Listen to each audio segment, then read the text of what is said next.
Hello and welcome. I am Shannon Battle, your licensed transformative therapist, giving you meaningful conversations. And I have a very special guest today that I'll be interviewing to bring some insight into some of the things that we deal with while we're navigating the journey of marriage.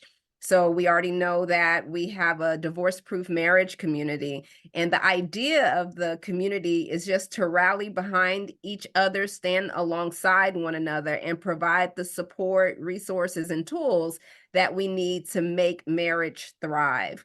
We don't want to be that type of couple where we're married, unhappy, and die in unhappiness because we didn't develop, we didn't grow, and then we just had a gridlock for the duration of our marriage. So it's important to get insight from experts in the field, people who have experience, knowledge that will help us to be able to gain some greater clarity, that will give us greater insight into how we might be able to make certain shifts to make our marriage better. So, without further ado, I want to invite our first guest, who I'm just very excited to have with us today, Jeff Catania. Jeff, before I read his bio, I came across him because I had hit a situation, a tragedy in my own marriage. And I was looking for different resources of support. And I Googled, I went on YouTube, I just went everywhere. And somehow I aligned with Jeff's support groups. And I'm like, what is this? And you have to log in, do Google Drives and all this. I was like, what is this? I didn't know, but I was desperate. And I really felt that after just watching, observing, and listening to the value add that Jeff offered, I felt like he was the right person to speak into my situation, because sometimes we encounter people and it's just not the right alignment when it comes to where we are, where we are in that moment in time.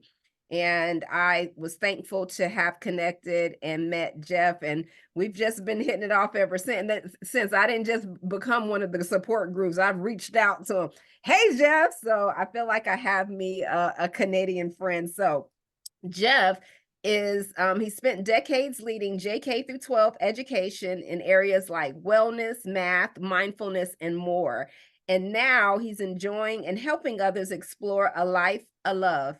In addition to writing and speaking, he offers workshops, support groups, math therapy, mindfulness wellness coaching, and restorative practice services. He wrote Rebooting Assessment with Damian Cooper, and that won the 2023 IBPA Ben Franklin Gold Medal for Best Book in Education. His passion project, Flourishing Classrooms, a deep dive into proactive wellness for grades 7 through 12, was recently published by Roman and Littlefield. And we'll give you his website information towards the end so you can get all the good details about Jeff and see all the great projects he has underway, and just following him and being a part of his journey, because it is an amazing journey. So, Jeff, thank you. Thank you so much for Thank taking you, this Shannon. time with me. So, Good to be here. yes, and so I just wanted to start off. What was young Jeff like? Oh, two left brains, two left feet too. I was introverted. I read a lot. I love math, physics. I was just kind of in my head for most of my life. In fact, until my 40s, I would say young Jeff was still quite active and driving the school bus all the time. And then I had this huge betrayal in my life that kind of turned me into rubble, and I had to rebuild everything. I had to learn emotional expression. I had a whole emotional breakthrough, spiritual journey, and switched my whole job from like math, IT, and e-learning to mindfulness, well-being, restorative practices. Started running support groups to portray partners, and a whole bunch of things cascaded from there. And yeah, I just integrated this whole being, this adult, this wise, mature, loving human male man who could balance out this little kid. So yeah, little kid is still there. He's fun. He's happy, but I also got this wise, loving adult too, which is lovely. So, and then when you said, okay, there was an experience that reshaped the fun, loving, two brain kid, what what was your view on life growing up? What was your view towards the world and towards relationships? Well, I didn't think about those things very much. I wouldn't say I pondered them. I think my view is mostly that there's rules and structures, and I like to follow them. I loved games because there's always rules and you had to follow them and you could have a clear winner. And then understand that life isn't really like that. It's very messy, very fuzzy. There's all shades of gray in every color. And so after I discovered my wife's affairs, it was like this whole like opening my eyes to like all kinds of things in the world, not just like betrayal and negative things, but that you can actually feel completely alive with love, that you can actually feel meaning, purpose, joy, real like light shining. And that was like a huge discovery for me. That's why I kind of came up with that word, a love, to mean alive with love. Yeah, I was looking at that and I was like, what was the what's a love? And then I saw on your bio it said the connection of alive and love. I love that, a love. And so when you say that, okay, there was, and then you said there was an awakening, a heart awakening that had happened too that I had read. But what was the heart like prior to that? Because I think, and the reason why I ask is because for men to really dive into what goes on into their heart, I find that to be very challenging helping them because a lot of them just never grew up really searching what goes on in the inside. They're very good at, Mhm. the hands-on and work and performing, providing. But when you now talk about, okay, coming alive in the inside, how does that even begin? If you've never even experienced, do you have to experience a betrayal to do that? I just don't know where it occurs for a man. So how do you speak to men who just really don't know what's going on? Well, I speak to human beings in general. I know women in general are more conditioned to it's favorable to be emotionally expressive and have an emotional life. For men, there's other conditioning, obviously, so that's true. I'd say I was kind of closed, would be the best way to put it. And I didn't cry for like 20 years. I ended up in the course of like the post-betrayal healing, getting into like hiking and yoga. In fact, there was this one support group where I'd gone to 5 meetings and I was just crying the whole time and didn't know what to do. And somebody just said to me, "What makes you happy?" And I had no idea. Like it really stunned me to silence that I'd only ever thought about other people and trying to please people. I was kind of a little pleaser, little boy in school trying to get high grades and all that. So I just thought hiking, that was the one word that came to me. And I started doing that. I met some people on the hike who like yoga. I started doing that. And that started a whole bunch of things. I read books, I took courses, I started doing lots of meditation. I went to spiritual groups. And about a year and a half after everything fell apart, I was in this yoga class and I had this kind of oceanic experience of compassion and love where I started thinking about the people in the room and how I was grateful for them and the teacher. And as I extended this circle of compassion and gratitude out to my partner and my kids, and even the person who betrayed me, my wife and her affair partner, I realized I had total compassion for them too. And it was just like endless, like love emanating from everywhere. And it lasted about 2 weeks, this feeling of just effortless flow. It was just so easy in any situation to see what needed to happen because it was so obvious what would bring the highest love. And from there, my whole life was just kind of shifted. I mean, that feeling, that elevated feeling went away, but there was a sort of like permanent shift of just realizing that we're just like this seamless ocean together of love. And that's led to all kinds of things, including the support group, but the books and everything else. That's okay. So I work with people, I work with a lot of couples. When you talk about having compassion towards your wife and the betrayed couple, betrayal couple, how does that even resonate with someone who's experiencing in the fresh part of betrayal? I mean, what do you words you don't like, people don't like hearing forgiveness. And then now we got to talk about compassion. And then now we got to talk about gratitude. When your world is rocked and turned upside down, what are the steps that you begin to even go through that process? Yeah, my support group, we call forgiveness the F word because a lot of people don't want to really talk about it too much. And you don't have to go through a devastating process, by the way, to have these breakthroughs. I mean, they say, awakening is an accident. mindfulness and meditation makes you accident prone, but lots of people have all kinds of growth without having huge like mishaps in their life, although it is a correlation. Steve Taylor does a lot of research on this. He has a book, The Leap, which is really an excellent summary of lots of anecdotal and statistical research on people who've had major emotional or spiritual shifts and the factors that went into that, male or female. So I think for many people, it's kind of impossible to imagine like having compassion or sort of like being grateful for something that's so horrible, especially at the beginning. And I would never want or encourage a person who doesn't feel that they should feel that because their feelings are real. And, they do feel a lot of pain. And until that pain is healed or integrated or released in some way, then the natural love and peace and joy that's inside all of us can't really flow. So in the group, a lot of our process is around helping people to like work through that and to try and get to a place where they can let go and really experience life as a healthy, flourishing person again who sees connection to other things and has meaning and trusts and has joy and love again. But it takes time and work.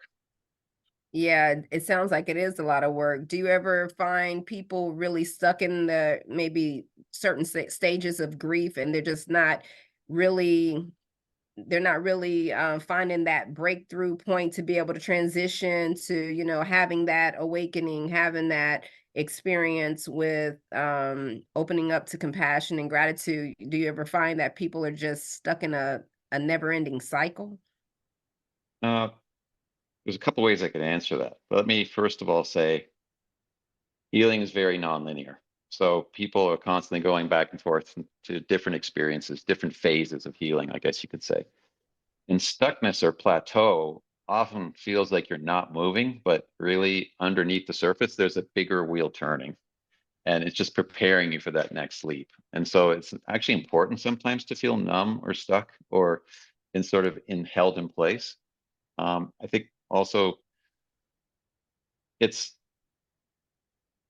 catalysts for healing can come from so many different places. And if people are kind of just doing things on their own, they're not sharing, they're not reaching out to others, it doesn't open them up to the possibility of having these shifts.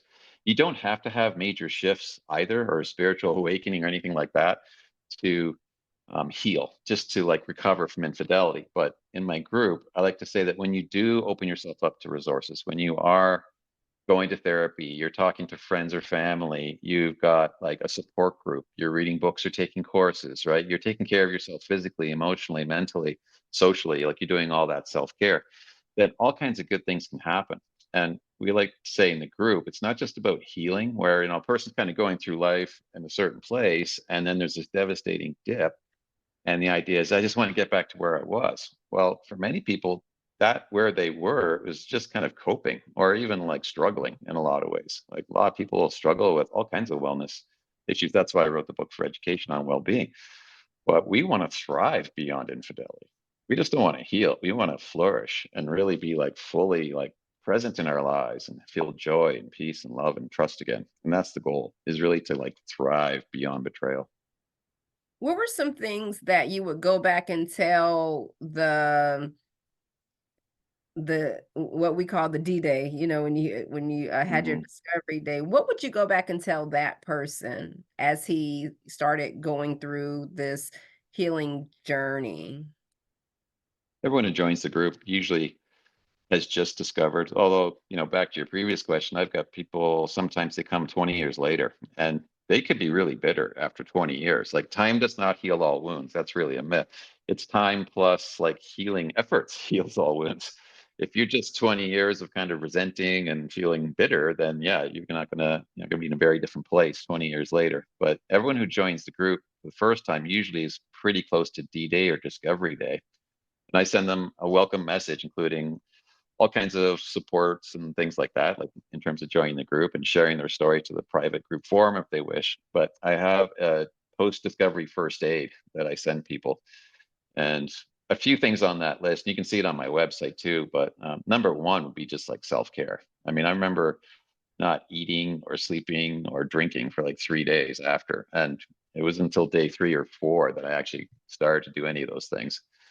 And then I remember exercise. Like if I didn't exercise, I felt horrible. If I exercised, I felt half bad.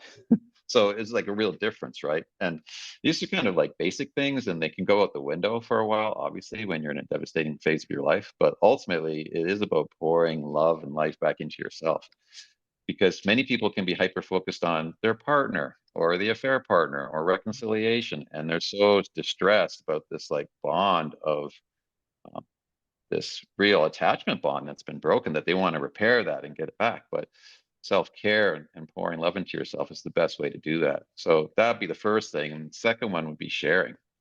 I remember not joining the group for like 5 months because I thought it was my job to like protect my partner and make sure, her secret was safe, and that I was just gonna like just put up with it. Basically, I was just gonna like somehow just keep it all inside. And that didn't last long. I was really in a bad way for 5 months until I went to the group, and I could just share with other people. Like, it was so great to be in the one place, in the one room where I could actually be myself and share what was really going on. Because so many of us are walking around with so many things that we just don't talk about. Like, and I realized that this one support group was the place I could actually be myself. And it felt so good that I started being more authentic in other areas of my life. And gradually, everything shifted. So instead of having most of my life being like pretend normal or with shields up or some kind of mask, I have most of my life, or almost all of my life, where I'm authentic. And there's very few times where I have to pretend or just sort of play a role.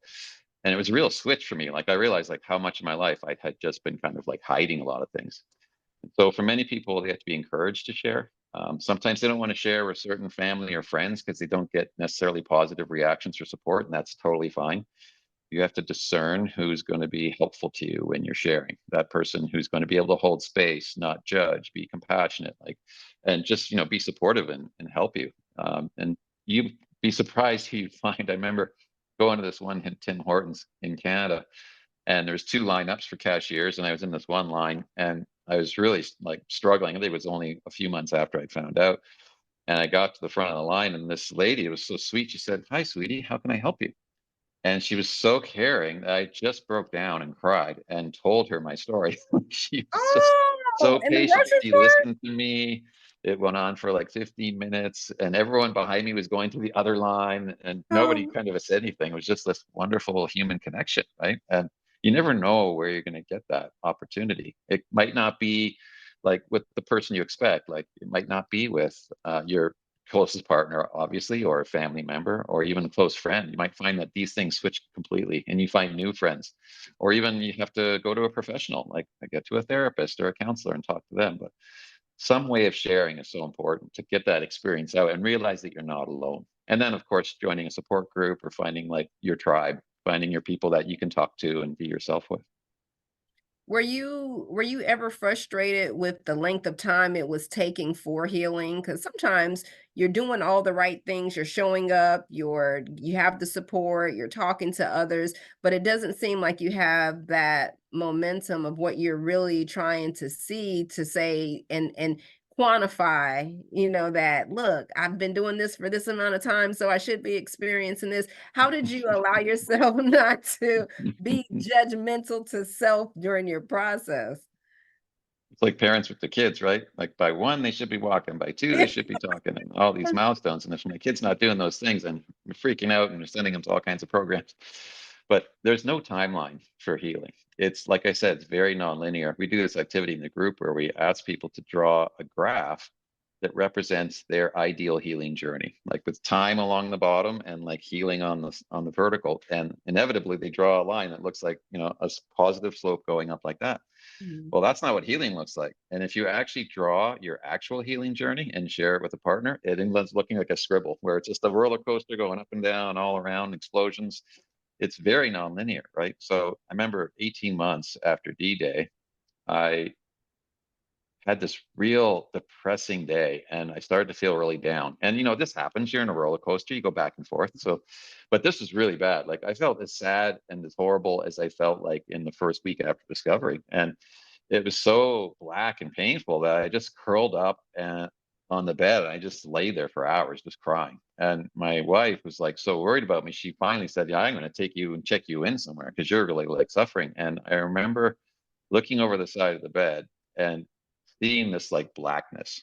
And it was so deep and such a hole. And I realized I could just tip into that hole right now. I Mm. could just like fall into this depth.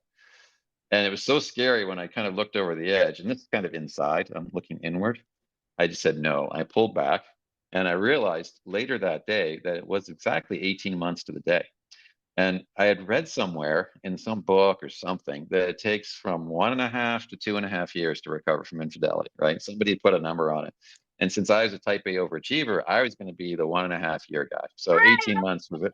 And I guess subconsciously, my body just said, you failed. You didn't make it 18 months and you're not healed. And oh boy, like here's where you are. So that's when I kind of like gave myself permission to just take as much time as I needed.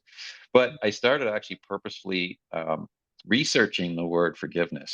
I didn't like think I was ready to forgive, but I started circling around the idea by watching YouTube videos about forgiveness and reading books on forgiveness. And I discovered that there's so many different meanings of that word. Like it's not, condoning what the other person did or like letting somebody off the hook. It's really about you, and people get to craft for themselves what forgiveness means. And for me, forgiveness was simply being willing to live my life fully again without the past intruding in any significant way. And that sort of started my next phase of healing where I actually did forgive. And I had a forgiveness process with my wife, but really the forgiveness was my sort of like declaration that here I am ready to be fully open to life again. And it's not like a switch where suddenly one day you're super sad and the next day, oh, I'm ready to be happy again.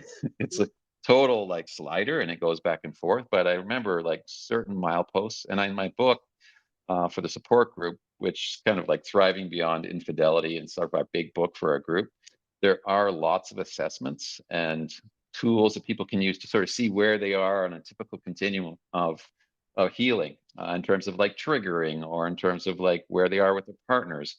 And these tools can be really helpful just to give you a sense of kind of where you are, but not how long it takes, because it could take like 6 months, it could take 6 weeks, it could take 6 years. For many people, I think it's important to measure healing in terms of seasons or years, not days and weeks or even months. But like I sort of ask people to consider like, how were you 3 months ago? How were you like a year ago? And when you think about that, you generally see like some difference if they've been doing the work.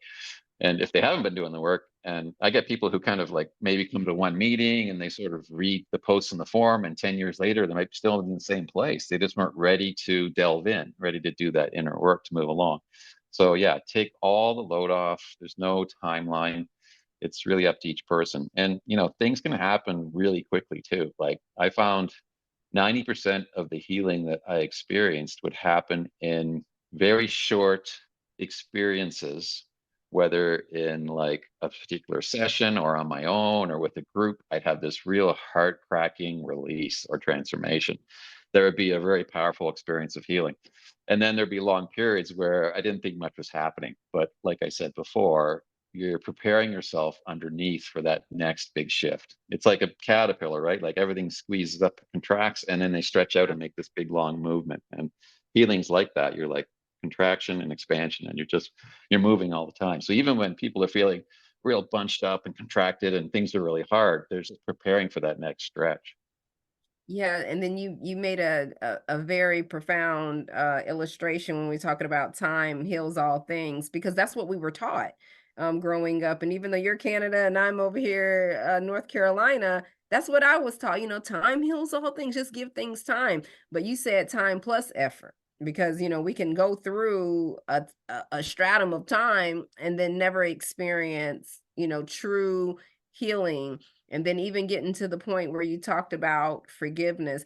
I have a lot of people that get stuck in that area of forgiveness because they keep cycling in and out. So they experience that dark abyss that you had experienced on 18 months later, and then they begin to question the work and effort that they've put in. Have they really gotten to the space of forgiveness? Was forgiveness still an ongoing process for you, or did it you just knew that it happened when it happened? Oh, both. And I'd say it's not necessarily time plus effort, because the word effort kind of goes along with this agreement that we have all been conditioned to believe is that hard work is important and pays off. And Mhm. yeah, hard work is great. And in the West, we have this real work ethic, and you have to work hard, put your nose to the grindstone, put a lot of effort in, effort, no pain, no gain. And that's kind of BS. I mean, there's lots of times when actually completely releasing and relaxing is the ultimate path to healing, and letting go and just resting, right? Or just kind of accepting. So I'd say time plus acceptance, time plus releasing, time plus effort, time plus love, time plus practice, time plus patience. Like all these different things, these practices, whether they're contemplative spiritual practices, emotional practices, cognitive things, they all can help. And yeah, for forgiveness, um, my 18-month experience of the black hole, uh, that kind of like about 3 months after that is when I had the yoga class experience of pure love. And so, within a short time, there was this like massive shift where, wow, like there's this stance where I see that I'm not really, there's not like, there wasn't a person that I was trying to defend, or a personality or an agenda that I was trying to put forward. Nothing was being protected and nothing had to be advanced. It was just, I could see the whole world of experience, including me, as the sort of seamless flow. And it was really effortless. Like I just could see how relationships and things at work, I would have seen them as problems before this, but now I just see them as like not problematic. They're just situations, and this is what you do. And forgiveness I had to kind of overcome this idea that by forgiving, I was condoning that behavior, or because a lot of people don't want to forgive because it means that life might have to return to normal, and then people won't like give me this like consideration, and they won't realize how hard this has been, and I'll have to like just kind of go back to, without getting all this tension or whatever it is. It doesn't have to mean that. Like forgiveness can be whatever it needs to be for you. And I wrote another document called The Myths of Forgiveness that gets into like about 15 or 20 different things that people get hung up on with forgiveness. I read that. I saw that. Yeah, I saw that, when you had posted that in the group, and I'm glad that you had mentioned that too, and then broke it down with really what effort does look like, because effort is just not going out, doing something, and getting a checklist, because we can put a lot of effort in things and not really get that level of success that we're anticipating. It's like kids who do all the training and do everything they need to try to get a scholarship to play sports in college, and then go on professionally. They put forth a lot of effort, but it doesn't mean that they're going to actualize and get that level of results that they're hoping to achieve. But it doesn't take away though from things that they've learned in the process. So when you're saying, relax and release, I think we're very tense people because of the effort, the timelines, the judgments that we place on the things that we're doing. And when you explain Mm. that even though it looks like you're stuck, there's a bigger wheel churning underneath, there's something happening.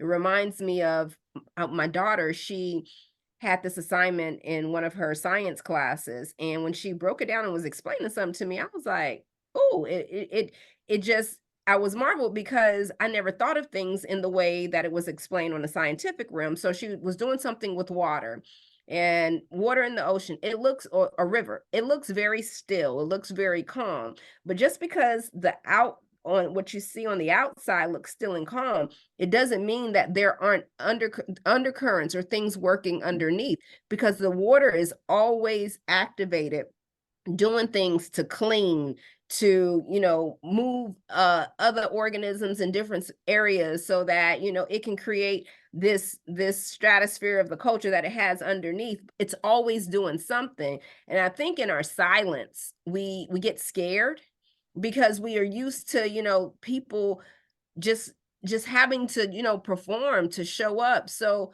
when you get quiet within yourself, that can be really scary. So how do you encourage people to learn how to be comfortable in their own heart? Practice. I mean, it's kind of this myth that you can't train these emotional, even spiritual things, that you can't have daily practices that enlarge our capacity to be with ourselves, that enlarge our capacity to feel our hearts, Mhm. that enlarge our capacity just to be still. I mean, there's very time-tested practices that let us do this. And the brain and the body is so plastic. It's like neuroplasticity is, and by the way, the relax and release is from Stephen Michael Singer from Untethered Soul. It's the whole theme of that book. It's about relaxing and releasing. But in terms of self-directed neuroplasticity, I love the work of Rick Hansen, because he is a neuroscientist and a psychotherapist who has no longer does personal private practice, but he's written tons of books and does regular free talks, helping people do daily practices to literally rewire your whole being, like not just your mind, your neurons in your brain, but the neurons in your heart and the neurons in your gut that help with our intuition. These neural activity doesn't just go to the head brain, right? There's now research showing you have like a million or 3 million neurons in our heart and so many neurons in our gut that have memory and communicate and can actually like process information. So you can do these practices and really transform yourself in an amazing way, because it's not like you're working out and the muscles get sore and you can only do so much working out every so often. The brain has this amazing capacity to constantly fire and rewire and make new neural pathways that's so powerful. Wow, and every time I read books on that, it becomes very it gets exciting, but then it gets a little bit discouraging because it's like, will I ever learn myself? Will I ever be able to really get into that area of myself where people say it's like Maslow's hierarchy, where like I am there at the top now? Because it seems like every time you get, and I've heard it, explained different ways, but when you get to the top of something, you're at the bottom of what you need to do next. And so life, you're always growing, you're always facing challenges. And when it comes to betrayal, you have a lot of things that get broken in that process. And how do you determine, and I guess you have to determine yourself, but from your experience, how do you determine what you need to let go and what you need to keep? First of all, if you're really in your heart and your true self, or the different traditions talk about it different ways, but when you have that a love experience that I'm talking about, and I've had it lots of different times since that initial feeling, it comes back in lots of different ways. There is no top and bottom. There is no like striving or thing to achieve so much as just like this relaxed and effortless flow with life. It's a really beautiful, easeful experience. And I think it's a natural state as a human organism to have this real, yeah, sort of soft, gentle awareness where we're receptive and alert and we respond with our whole being, with our mind, heart, body, and soul to every situation in a way that brings the most peace, joy, love to the world, however you want to put it. Like different people have different ways of sort of articulating what's meaningful to them, what stands for excellence and growth. We're very growth oriented in the West too. It's not just effort, it's about results and Mhm. achievement. And again, that's another reason I wrote the book, is that success isn't necessarily fame or money or status or achieving goals, although that can be part of it. It's to thrive in all domains of well-being, to be like emotionally well, to be socially well, spiritually well, physically well, and to share that with other people. So yeah, there's all these phases and we can kind of feel like, how do I get to the next level? And the sort of craving for that next level can actually get in the way of that progress. Um, Mm. and we're talking sort of in a spiritual sense. There's lots of practical tools too. Like I keep coming back in the group to real basic, simple self-care, like just getting fresh air, going out in the sun, eating healthy food. Like, are you moving? Do you talk to people? Like, just there's even like 6 domains of well-being that we look at, and we just kind of go through the 6 and see where is there opportunity, where am I not really like exploring any well-being, and where am I focusing, or am I doing anything? Just because by filling ourselves up, by actually pouring love into ourselves, and this kind of a third Western conditioning is the do unto others, like always like help others, right? Be kind to everybody else, but like you yourself aren't included in that. But Yeah. by actually like pouring love into ourselves, we do our best for everyone else, and all the projects in our life will actually be far better. And for people that want to reconcile with their partners and improve their relationship, the best way often they can do that is just to focus on them. And actually being selfish is the most selfless thing you can do. I Tell mean, the that word to me, selfish please. is Yeah. highly contaminated, right? It's a good thing. In fact, I remember listening to this podcast. There's an expert on narcissism. He actually helps.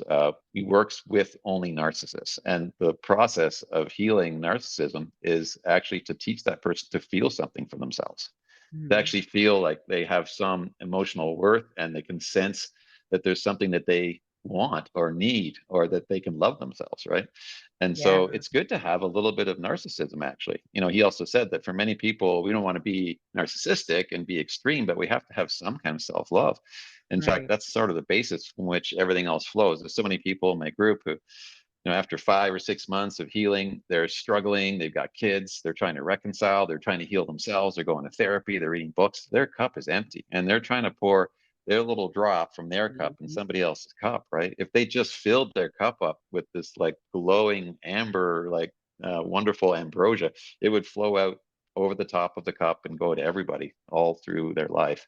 It just that real, and we call it the TSN turning point in the group, which is when the person stops their hyper focus on the affair partner and the affair and their partner and actually turns that focus inward and starts focusing on them. Like, what do I need? What's important to me? Like, regardless of anything else in this world, how do I feel like I'm alive with love? How can I like lift myself up and fill myself up, be my best self for everything that's in my life? That's a challenge in itself because a lot of us, we really don't know what we need. I've asked, people that, well, what do you need in this moment? And they get stuck. And when I work with couples, they'll talk about what the spouse needs, what the children need. But when you try to get them to self-reflect and say, okay, well, but what is it that you need? They don't even realize that they're talking in plural terms. Oh, we, us. No, I'm talking about you, I, me. What does that look like? And it and they get they really get thrown off, it's like, I'm telling you, I'm explaining the best that I can, and, you have to go back and you have to, really explain that out to help them to become more thoughtful in it, and a lot of times, they really can't answer right then because they've never become selfish. They've never gotten to the Yes. point where and then you're saying that, okay, well, it's okay to have touches of narcissism. I say we all have touches of everything in that DSM. We may not be clinically diagnosed with everything, but we have symptoms that we express based on our experiences and situations that happen. But when you're saying, okay, well, let's turn inward and let's try to be selfish, I really agree with that because that's how you set boundaries. And people, Mm, think that, okay, well, you're just going to do this boundary. Well, in order for the boundary to happen, I have to know what I need. I have to know what's important to me. And it's okay for us to, identify that what I thought I needed before, I got it wrong. And what happens when you're in that dynamics of the relationship itself with the kids, with the spouse, and you're trying to find a way to make space for you? How mm, does a person navigate through that um more productively?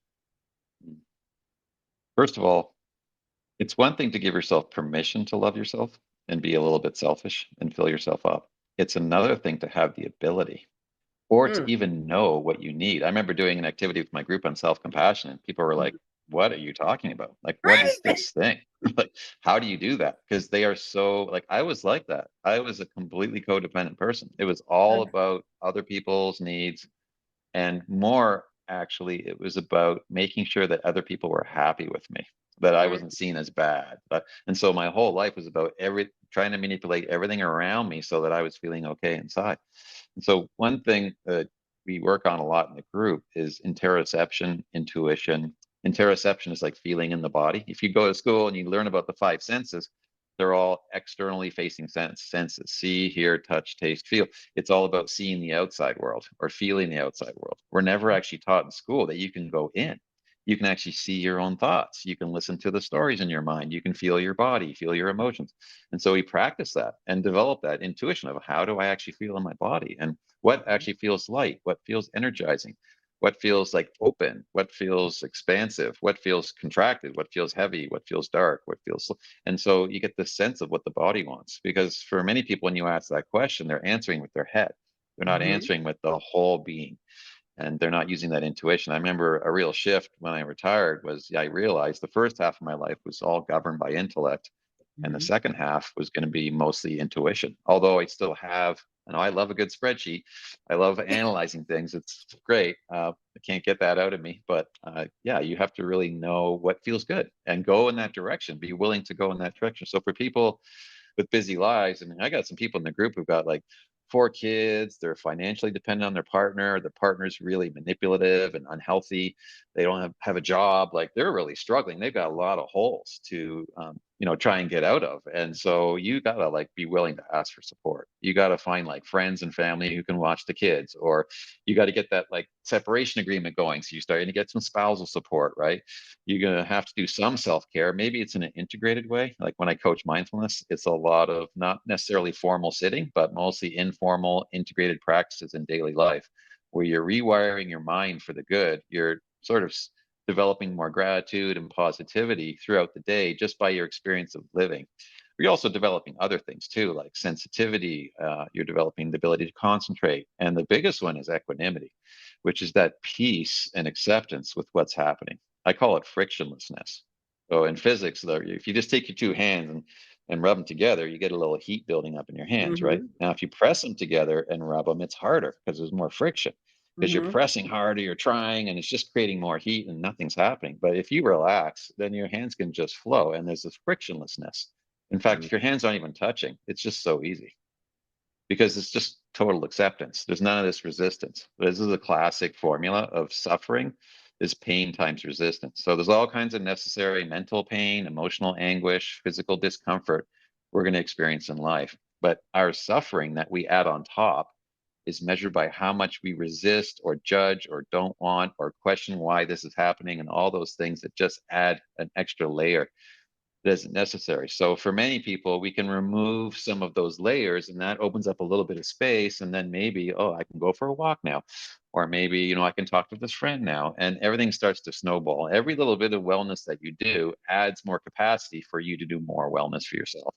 But I do acknowledge that some people are in really tough times. I've been doing lots of like math therapy, and there's people who are like newcomers or unemployed and they're on social assistance or they have mental health issues or they're homeless, and it's like there's such a wealth inequity and so many other inequities that it's really hard for some people, and you have to acknowledge that that lack of privilege is a real barrier for a lot of people, and there's so many ways that we have to try and remove those barriers. And in my group, we always try to be so inclusive and help people, no matter what their background, what their relationship situation. We accept all members to our group. In fact, we have the people who've had the affairs in separate group, but they are welcome to get support as well because they've also had lots of life experiences that have like led to what happened for them, and they're trying to heal and be. One person in my group last week said, I'm trying to be one person for my partner, and it was a beautiful thing to say that they're actually trying to be this authentic, true, open-hearted, healthy person again. And it was a beautiful thing, right? So everybody has their history and their challenges. It just may be more or less. And for people that have a lot, it can be really hard. And you have to kind of balance reconciliation and healing with everything else in your life that you think you've got to do. But the other thing I'll say is some people just quit their jobs or like take 6 months off or do some drastic things because your life is turned upside down. You can't Yeah. keep doing everything the same. I even give this permission slip out. I actually print it out, and in the physical meetings I get this permission slip, and the permission slip says you can basically skip or completely change or just pass on a whole holiday every year, like Mm. Christmas or like Thanksgiving or whatever. You just don't do that. I mean, you just take a pass because your life is in rubble. And that's the worst thing you want to do is go see a bunch of people and try and pretend you're happy because you haven't Right. told anyone about what's going on or whatever's happening, right? You're allowed to make your life very different and unusual because what's happened to you is very different and unusual. That's the most appropriate thing to do is to really transform things. Yeah, and then so in that you still are rewriting the narrative of this new life. You're restructuring cognitively because we don't really have a structure for things until something happens. We get an experience and then now we have to make it a reality. And then we put structure to it. Now when that crumbles, your world is turned upside down. Now you have to figure out, okay, do I really want to try to pick up pieces and reassemble, or do I allow myself to get back on this potter's wheel and then just shape into new form? That I think is a lot of areas too where people experience resistance, and that can increase resistance because now you're being forced to change and you don't want to, even though things were not the way that they should have been. you're afraid of change. And then if you're codependent, what does that look like now? And people are afraid of the unknown. So when that fear sets in, does that add to resistance, or what are some things that cause people to resist and suffer more? Yeah, fear, all kinds of things like um, grief, conditioning from our families, conditioning from our culture, past experiences, trauma, whether it's like macro traumas, capital T traumas that show up on the adverse childhood experiences scale, or micro T traumas like chronic poverty, racism, all kinds of things can like contribute to accumulated patterns, samskaras, conditioning inside us that really kind of keep us going in our groove. Like I didn't really know that what I had was a backpack of personality traits and reactions and responses to things. I remember I could never even go to like retirement parties because it was so uncomfortable seeing people wish somebody well in such a loving way and celebrate them with so much emotion. I physically felt uncomfortable and I had to leave because it was just like I was just so unaccustomed to emotional experience. And so I kind of like avoided all those situations. And in lots of books, like Michael Singer's book, The Untethered Soul, he talks about how we armor ourselves and arrange our lives in a way that will never be exposed to these painful things. I mean, physical discomfort for the body is equivalent to mental uncertainty to the mind. And so we try and arrange everything so we don't experience that uncertainty. But it's actually our willingness to be with discomfort and our ability to accept uncertainty that lets us move, that lets us like grow our comfort zones and try new things and actually have freedom. If we don't have that ability, then we're going to avoid everything uncomfortable or uncertain, and we don't have freedom. We are locked into like our certain little box. And I was Mhm. standing in this tiny little box of what I thought was to be a masculine man, and I realized that ultimately that gender a lot of gender is conditioned. I mean, there are definitely differences between different people, but we get a lot of our traits through what we're told we're supposed to be like or what the media portrays. And if we're free, we're actually able to move between different traits in whatever it's called for. So I can be very assertive or I can be very like passive. I can be supportive to others or I can be supportive to myself. I can be peaceful and relax or I can work hard. Like I don't have to be a certain way. There's like a lot more freedom that goes in. And so what can contribute to breaking down those barriers is actually like going at them a little bit, like that cave you fear to enter. As it's talked about, is where we need to like explore. Is where the place where we start to feel resistance, the place where inside we start to tense up, where Mm. we start to feel those feelings that I don't want to be here. And this is where a good therapist or somebody who's trained to help people go through like healing process will help a person balance their capacity and skills with the level of challenge so they make good progress in doing that. You don't want to expose somebody to something that's really like distressful and hard. Right. Like if you've never done mindfulness and you go on like a 7-day meditation retreat, you're going to probably get destroyed. And so, and it won't be a very positive experience potentially, although it could be great. Who knows? It's good to like kind of do things that would feel like they're the best thing for you right now. That doesn't mean the easiest thing, but it could be the best thing or a good thing. And yeah, that just takes like bouncing ideas off others, having a community, having a good teacher or coach or a therapist that can kind of guide you in some way. But also like just doing the practices, reading the books, like getting the wisdom that's already there. We're so blessed in this world to have access to so much stuff that's free if you get the right research and you like the scientific underpinnings. Because I still have this scientific, like I was an engineer.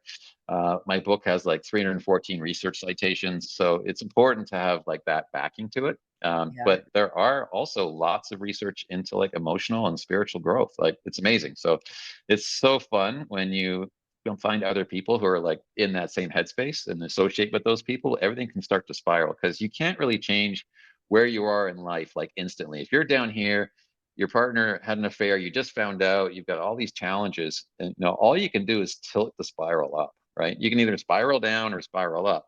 You can climb that ladder one step higher or you slide down, but it's just tilting the adjustment of where you're going to be like facing next. So if I'm going to face upward and start spiraling upward, or I'm going to kind of like just keep going down. And it's really that's the only choice we have. We can't really just change our whole life situation instantly unless some kind of miracle occurs, but we can change our direction, right? I like that. I like what you said, and it took me to something I'm gonna pull out your book and I'm just gonna read. um living the questions of well-being, and it was a quote that you used by Rainer Maria Rilke. Mm. Have patience with everything unresolved in your heart and love the questions themselves. Like locked rooms or books written in a foreign language. Do not seek the answers which cannot be given to you now because you would not be able to live them. And the point is to live everything. Live the questions now, then perhaps someday you'll gradually, without even noticing it, live your way into the answers. When you were why you I love laugh? that. I just every time I hear that, I just feel this like warm tingling in my whole body. Oh, So true. I'm glad I brought you warm and tingly through this, because sometimes talking about these things, it can be, it can bring up some things, whatever we might experience. But I'm glad you got the warm tingling. I got the warm tingling when I read that, and I really started breaking it down. I felt like I was reading like a Bible scripture. I was like breaking every element down. Like, dang, how do I live in the questions? Because I want answers. That just didn't it's contradicting, but I'm getting support. I'm doing all these things because I need answers. I need to know that I caused something. I need to know how do I prevent something if I'm going to stay in this. I'm always in the cycle of answers. So how does this really resonate for people who are looking for answers? There's another quote by Pema Chodron, who's an American Buddhist nun, but she's now living in Canada and she has uh, a monastery in the East Coast. But I love this quotation. As human beings, we think we deserve resolution. In fact, we seek resolution and answers all. I'm misquoting her, I'm paraphrasing. We Mhm. seek resolution, but in fact, we don't deserve resolution. We deserve its opposite because it's our birthright to thrive in uncertainty. It's our birthright to flow in groundlessness and become okay with that like base not knowing. And all of her books kind of have the same theme, like the book When Things Fall Apart. Like it's all about really coming face to face with and merging with the uncertainty. Because if, and this is kind of an advanced practice, and I wouldn't like start with a new client and get into this right away. But most people are trying to structure their life to avoid unpleasant experiences. That's how they think of relief. Or if they have unpleasant experiences, they want to take something to take away the symptoms, right? Like take a pill or whatever. Those are kind of the first two levels of relief. The third level of relief is the ability to focus away on something else. So not dwell on what's wrong, but actually focus on something else. And that's a mindfulness practice. But the Mhm. fourth, and I'm actually quoting Shinzen Young in this. This is Shinzen Young's work in his periodic table of happiness. But the first column of relief, the highest level of relief, is actually escaping into the suffering, is actually becoming so immersed in that feeling like, I don't know the answer. I want the answer. What's the answer? And you go inside yourself and you just dwell in that feeling in your body of not knowing. And everything disappears. Like all the problematic nature of that, oh my God, I don't know the answer. I've got to get somewhere, disappears. And you're just in this slight sensation in your body and you realize it's nothing. It's not a problem. It's just a slight sensation in your body, right? It's the head that gives you all that extra suffering that I need an answer. I've been struggling for this answer so long. And maybe there isn't an answer, or maybe there's 10 answers.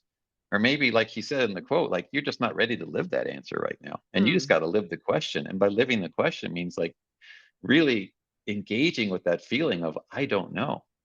And that's Wow. part of this human experience. It's a beautiful human experience to not know. If we knew everything, it'd be boring as anything, right? Like if we just, Mhm. in fact, there's this beautiful Alan Watts story where he talks about if you could dream anything you wanted, people would dream the most like beautiful riches and the best food, and they'd go on vacations and they have all these wonderful relationships in their dream. And they do this every night for so long, but then they get bored and they'd want to dream things that they didn't know about. They'd dream up like all kinds of situations that they weren't sure about, or like challenging things or the unknown. And in fact, eventually, as they dreamt more and more, they'd realize that this is what life is like. That the Mhm. dream is waking life. This is what waking life is the ultimate dream of not knowing. Do you know you just gave us the cure for procrastination? I don't know if you recognize Wow. that. Because the reason why we procrastinate is because we're planning, planning, planning, planning, planning so that we have the outcome. We can predict. We know what the results are going to be, but because we fear the uncertainty instead of relaxing and embracing it, we just don't do it at all. And Yeah. what if we walked in what Shinjan Young said, and really just embrace, being in that space, looking at, okay, what does this actually look at to be okay with not knowing, to not Not have seeking the to escape it, not yeah, and seeking not to worry get to rid of that feeling, yes. just Because we allowing it to always be have to there. have an answer and Yeah. something, and like she was saying, look at the beauty. I mean, I'm just going to paraphrase. Look at the beauty of not knowing, and it's always a greater experience that I find people really, if they can truly embrace life for what it truly is, and they see who they come out on the other side of a tragedy. I mean, you would never know who you really were until you had that painful experience. Like, what if you had never experienced that level of deepening betrayal, where it shook you to the core? Would I be talking to, the Jeff that I'm speaking to now? So I think I can understand it better, and, hopefully be able to help people who are listening now understand it better, why there should be compassion and gratitude in the essence of the painful experiences, because there's something else that's shifting underneath. There's an other wheels that are churning, that are bringing us into, a fully embodied human being, not just an intellect, but everything about who we are gets to live. So it looks like sometimes that we've lived a life, even if we have everything and you never had betrayal, some people are still dead to a lot of who they Mm, are. mm. I love that fully embodied experiencing. I would not tell someone they should feel compassion.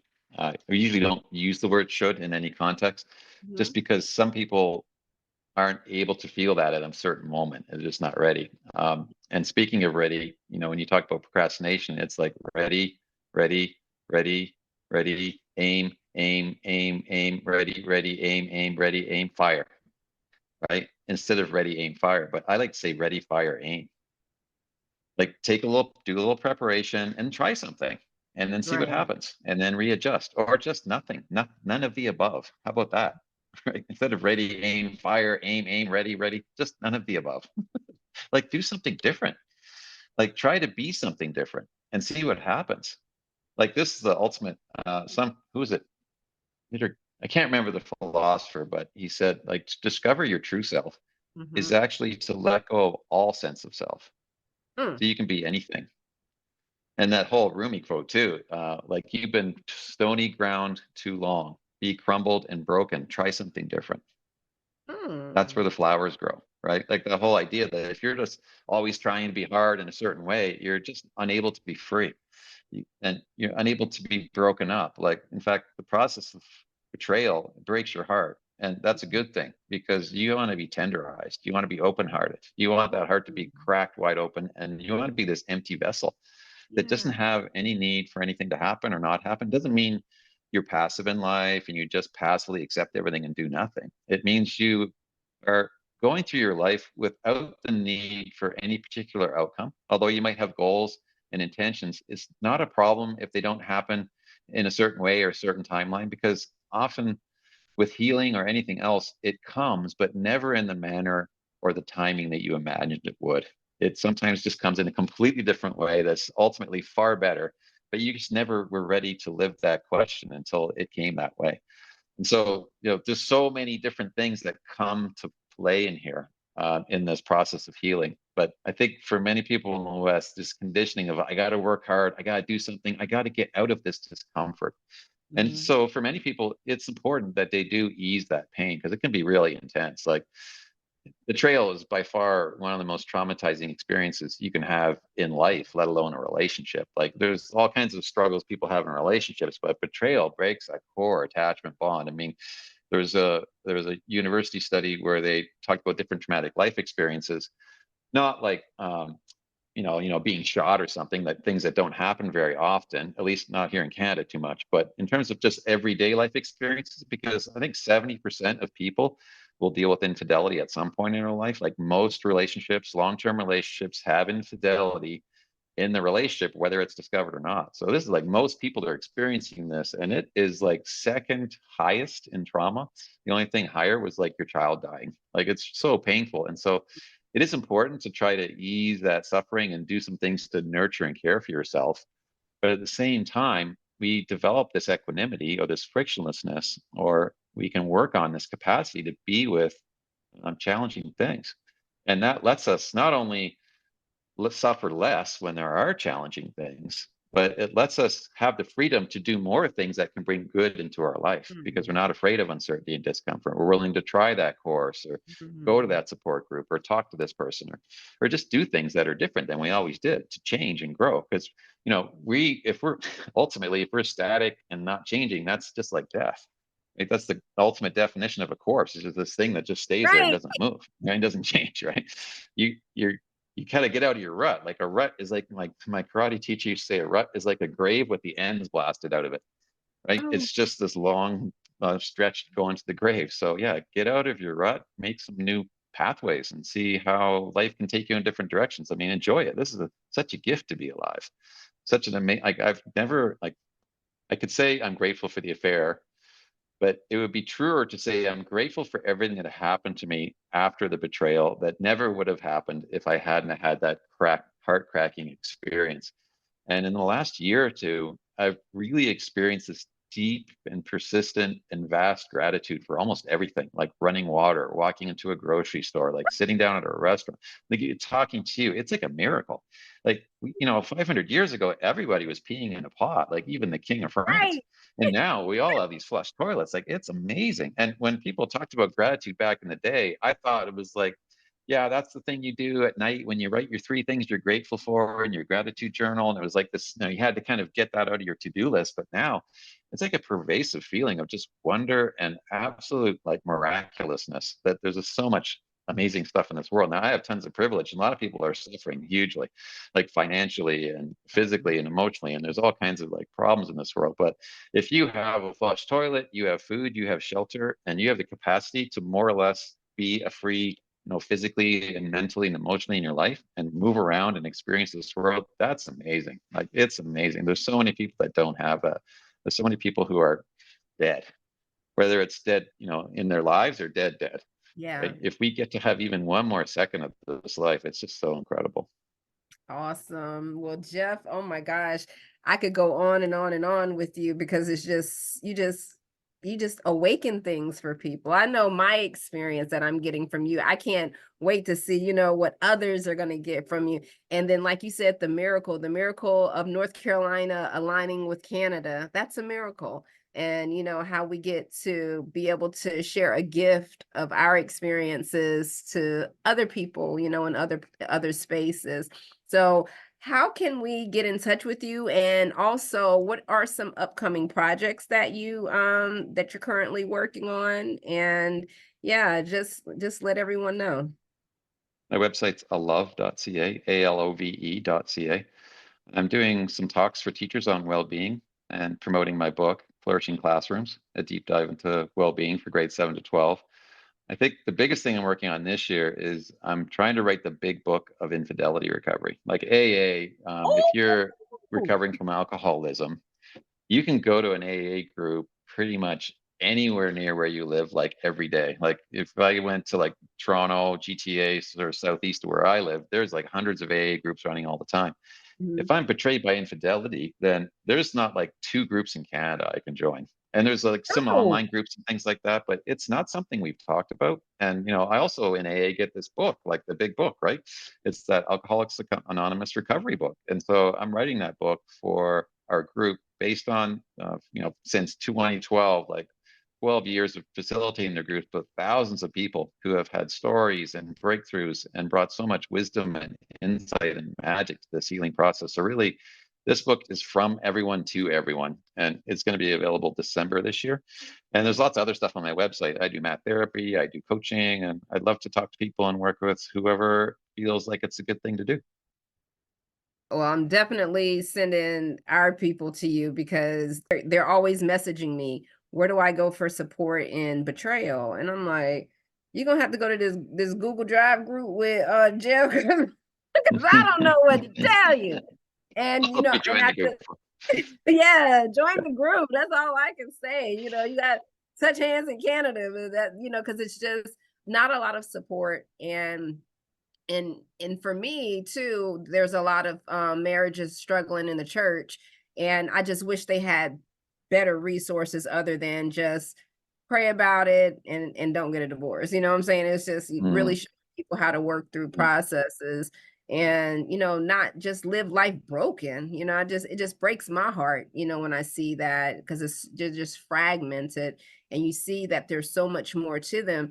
And then just being able to have conversations at times and just tell people, well, maybe you're looking at it, what happens if you look at it this way? And then when you see an awakening start to happen, then they start churning and they're like, well, I didn't see it that way. Well, maybe I need to start doing this. And then, it just, all you're doing is just opening it. You're just sharing space and then just allowing their body, their neurons, and all of that to do what it does best, which is, help them be able to have movement in life. Jeff, thank you so much for being here with us. And again, you all have the website and it's going to be listed here. It's down here at the bottom of the screen.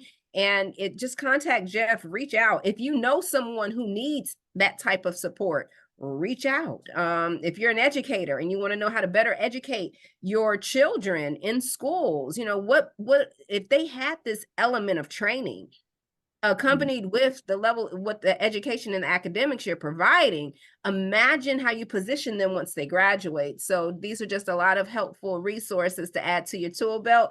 Thank you all again for listening, and we'll talk again next time.